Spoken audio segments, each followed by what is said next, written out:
Olá, sejam bem-vindos a mais um episódio da terceira temporada do podcast Empreendedorismo na FGV EASP. Eu sou Luciana Padovez, sou professora de empreendedorismo aqui na FGV e também coordenadora da FGV Ventures, a aceleradora de startups da FGV. Hoje eu estou aqui com o Fred Vieira, que é fundador e CEO da iWaste, startup que foi acelerada pela FGV Ventures no Batch 7. Fred, muito obrigada pela presença. Eu que agradeço, Lu. Muito obrigado. É um prazer estar aqui com vocês de novo e poder contribuir um pouquinho. Legal, então começa contando pra gente o que é a iWaste, o que vocês fazem. Bom, legal. A iWaste é uma startup focada em gestão e inovação de resíduos industriais. Nós temos duas grandes entregas com os nossos clientes, que basicamente são grandes indústrias e grandes geradores de resíduos. De um lado, nós entregamos eficiência ambiental, onde nós buscamos reaproveitar 100% dos resíduos que são gerados por todos os tipos de resíduos que são gerados por todos os tipos de indústrias. E do outro lado, a eficiência financeira. A gente precisa entregar a parte ambiental com a parte financeira, ou seja, reduzindo os custos e aumentando as receitas de todos os tipos de resíduos que essas indústrias geram. Que bacana, Fred. Eu me lembro quando vi a ideia do negócio, eu achei super interessante que vocês conseguiram não só tratar os resíduos, mas também rentabilizar isso. Então conta como é que vocês chegaram nessa ideia e como é que é o dia a dia para isso acontecer. Legal. Isso partindo lá do começo, eu sou engenheiro ambiental de formação, tenho MBA na GV em negócios, e eu trabalhei por vários anos em várias multinacionais como executivo, né, em cargos de alta gestão. Uma delas se chama Stericycle, é uma multinacional norte-americana, onde eles são os maiores do mundo em tratamento de resíduos hospitalares. Mas aqui no Brasil, em 2015, eles estavam abrindo novas linhas, novas avenidas de crescimento, né, novas linhas de negócio, dentre elas resíduos industriais e marítimos. Foi ali que eles me puxaram. Eu assumi uma cadeira inicialmente de gerente regional, com todo o sudeste e sul do Brasil. Depois eu vim de gerente nacional, podendo rodar o Brasil inteiro, implantando e operacionalizando gestão de resíduos industriais em todos os segmentos de todas as indústrias que você possa imaginar. Foi dali que eu vi vários resíduos sendo gerados, e eu olhava aqueles resíduos dentro dos processos produtivos e falava, cara, isso aqui pode ser reaproveitado de alguma forma. Eu consigo não só reaproveitar ele como matéria-prima, mas também rentabilizar esse resíduo. E foi dali que começou a ter essa ideia na minha cabeça, mas até então eu era executivo. E dali que eu falei, poxa, eu preciso trazer essa dor para resolver de alguma forma, porque eu via também meus clientes naquela época me pedindo novas soluções. Só que eu ficava um pouco engessado, porque multinacional é um pouquinho difícil de você inovar, né? Então, é mais ou menos por aí, Lu. E me dá um exemplo para quem está ouvindo ou assistindo a gente de resíduos que vocês costumam tratar e como é que você rentabiliza isso, só para ficar um pouco mais tangível. Legal. Um exemplo muito claro é um resíduo que a gente tem trabalhado bastante agora, que é a cinza de caldeira de biomassa. O que é isso? São caldeiras enormes que são queimados cavaco de madeira lá dentro para gerar energia e vender vapor saturado para uma indústria. Ao invés de usar energia elétrica, enfim, usa vapor saturado. Legal. Só que no final desse processo gera uma cinza.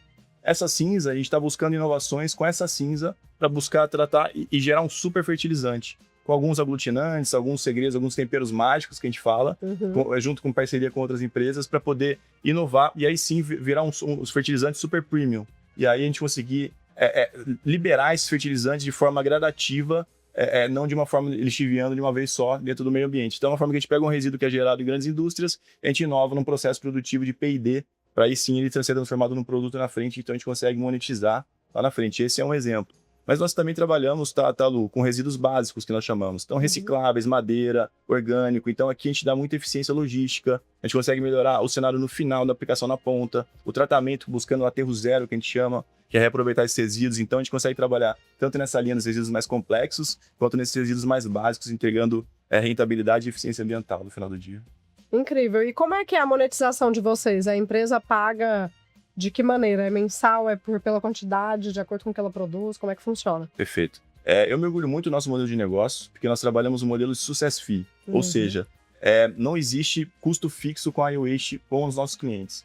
Então, tudo que nós reduzimos de custo e aumentamos de receita, ou aumentamos de receita, nós temos um FII nesse delta. Entendi. Então, a gente trabalha sempre remando junto com o nosso cliente, sempre em busca, sim, do melhor resultado financeiro, porque o melhor resultado do nosso cliente, o melhor resultado financeiro do nosso cliente para nós é interessante também, então a gente sempre está remando junto, buscando o mesmo objetivo. Todo mundo sai ganhando, né? É o ganha-ganha danado, exatamente. Legal. E aí você comentou, né, que estava lá na cadeira de executivo, via a oportunidade. Que hora que você viu realmente para dar essa virada de chave e se tornar empreendedor? Como é que foi esse processo? Maravilha. Essa história é bem interessante. Tá muito ligado com a FGV, inclusive. Porque eu estava numa aula da FGV fazendo MBA.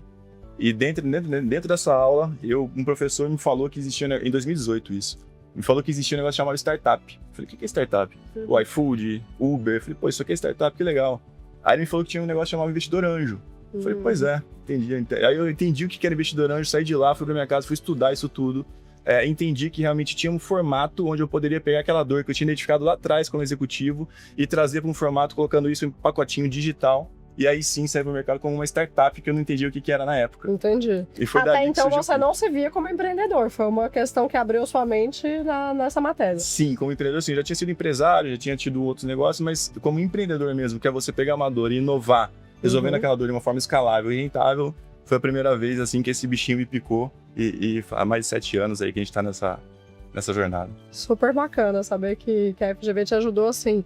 E como foi para conseguir os primeiros clientes? Como é que o negócio começou a rodar de fato? Legal, Lu.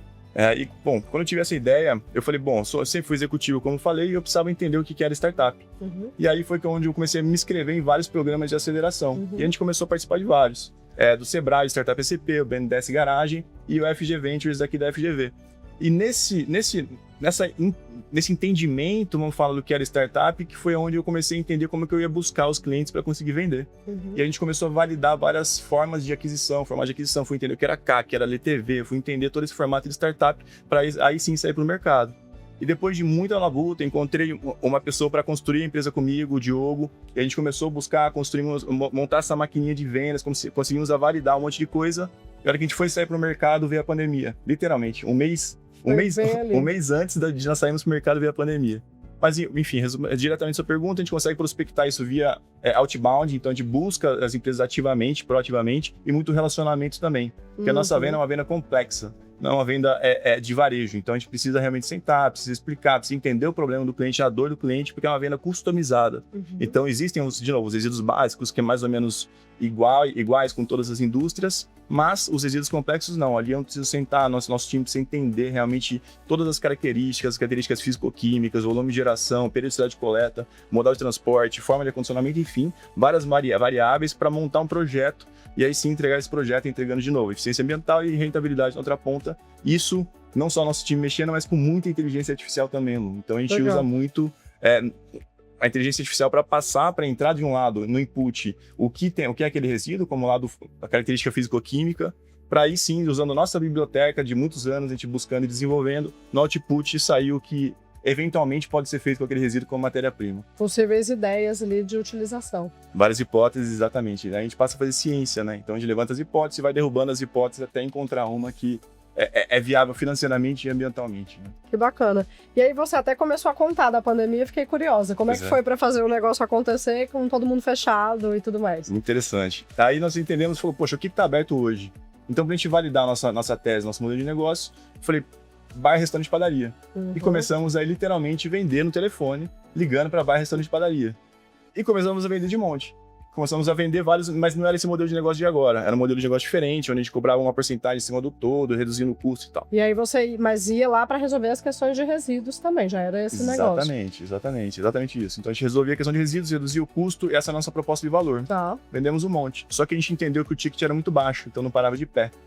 E aí foi onde nós pivotamos, aí sim, para outro modelo, outra persona, outro ICP, que aí fomos para as indústrias, entregando outra proposta de valor, enfim, outro produto mesmo, de fato, e validando. Aí foi uma outra...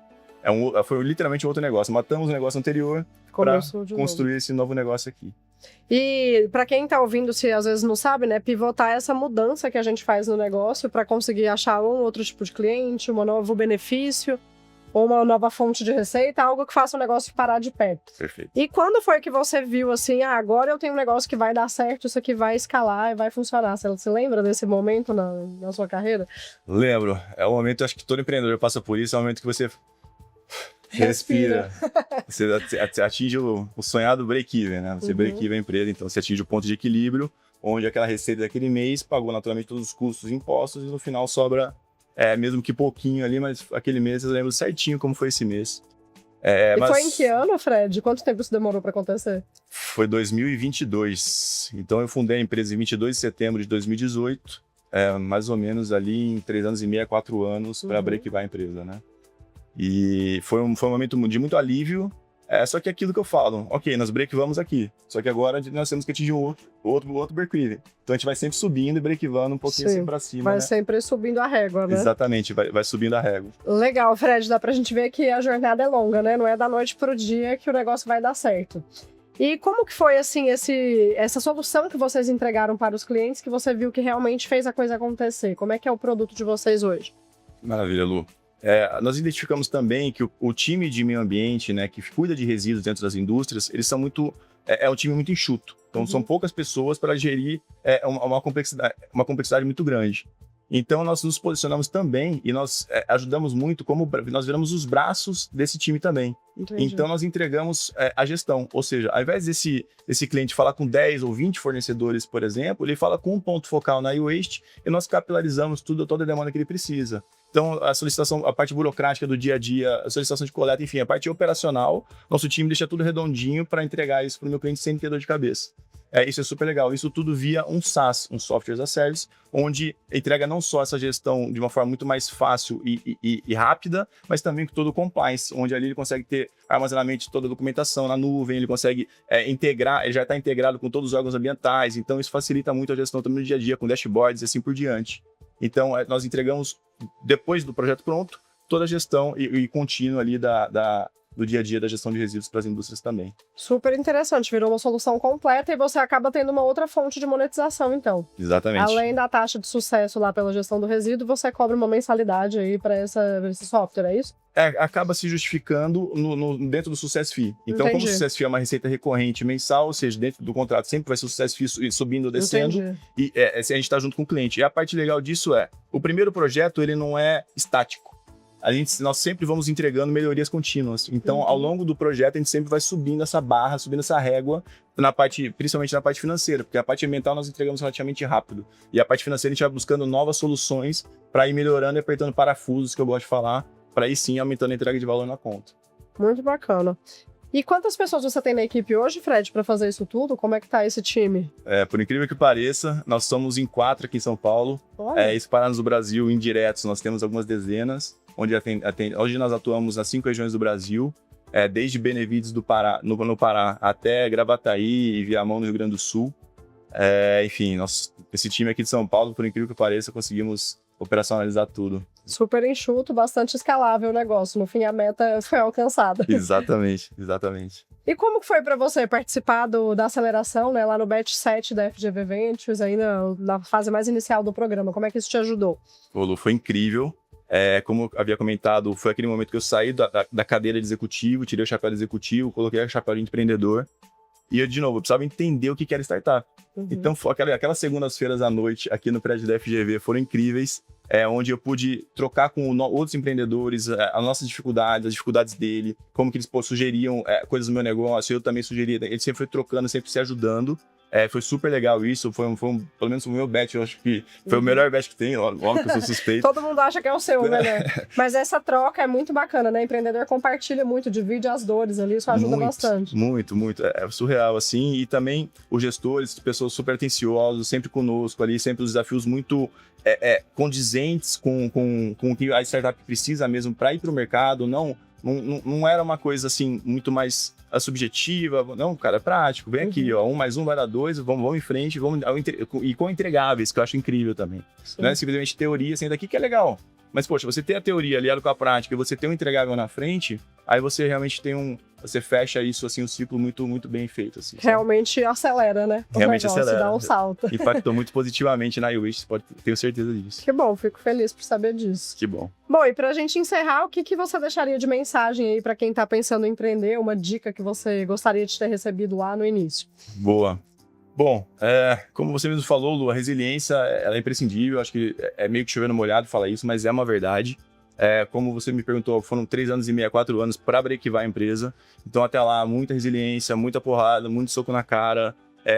Nosso maior cliente, poxa, do nada, maior fraude contábil no Brasil. Isso tá público. Então, na época, nosso maior cliente teve foi escancarado isso, a maior fraude contábil do Brasil. Então, você imagina, layoff. Então, eu já passei por muitas coisas para conseguir chegar nisso aí. E conseguir persistir. E a partir do momento que você persiste, chega uma hora que parece que as coisas vão clareando. Não tô dizendo que tá claro, mas, poxa, você consegue ver uma luz no fim do túnel, pelo menos, pra você continuar caminhando para chegar lá. E vale a pena. A jornada é incrível, realmente desafiadora, são noites em claro, são finais de semana, são feriados e, sim, tá tudo bem, né? Porque é o preço que eu escolhi pagar, né? Então, eu acho que realmente vale a pena você persistir nisso. E uma dica que eu dou, assim, que, poxa, é fundamental, todo mundo fala isso, mas faça isso, vende logo. Vende o quanto antes, cara. Vende pra alguém que vai pagar R$1 que seja pra você ali, mas com alguém pagando, não pode ser de graça, não pode ser, na minha opinião, tá? Eu acho que alguém tem que pagar ali pra você entender e validar. Pega o feedback, traz pra dentro de casa, entende o que foi dito, arruma, faz de novo, volta, vende de novo, volta pra casa, corrige, faz de novo. Esse ciclo é um ciclo contínuo até que você vai aprumando o produto. Ele nunca vai estar 100% pronto, mas pelo menos refinado com os feedbacks do cliente, você vai ter muito mais chance de acertar o próximo. E não só isso, que é muito melhor você manter o cliente que você tem hoje para você, enfim, não ter o balde furado, né? Então, você manter ele dentro da sua carteira, sempre com você, sempre como parceiro, sempre junto, isso é muito benéfico e todo mundo sai ganhando, né? Com certeza é uma ótima dica. A gente fala sempre, né, que receita que é validação. Então a gente precisa, depois que encontrou uma dor muito relevante, fez uma solução, beleza, tem alguém disposto a pagar por isso? Exatamente. Então você mudou algumas vezes, mas encontrou esse caminho aí agora que tá funcionando bem. Perfeitamente. Caixa é rei. Esse é um aprendizado que eu também tiro disso, que quem manda é o caixa. Então, métrica de faturamento não leva ninguém a lugar nenhum. O que importa é realmente você pagar os boletos em dia, pagar os impostos em dia e conseguir fazer o caixa funcionar aí para respirar, né? Manter o negócio vivo. Exatamente. Muito bom, Fred. Adorei te ouvir e conhecer um pouco mais sobre a sua história. Obrigada por ter conversado aqui com a gente. Imagina, eu que agradeço o convite, Lu. Fico sempre à disposição. O que eu puder contribuir, aí hoje puder contribuir, pode sempre contar conosco. Legal, muito obrigada. E continuem acompanhando o nosso podcast Empreendedorismo na FGV EASP para conhecer mais histórias como essa e conhecer mais sobre o nosso ecossistema de empreendedorismo aqui na FGV. Até o próximo!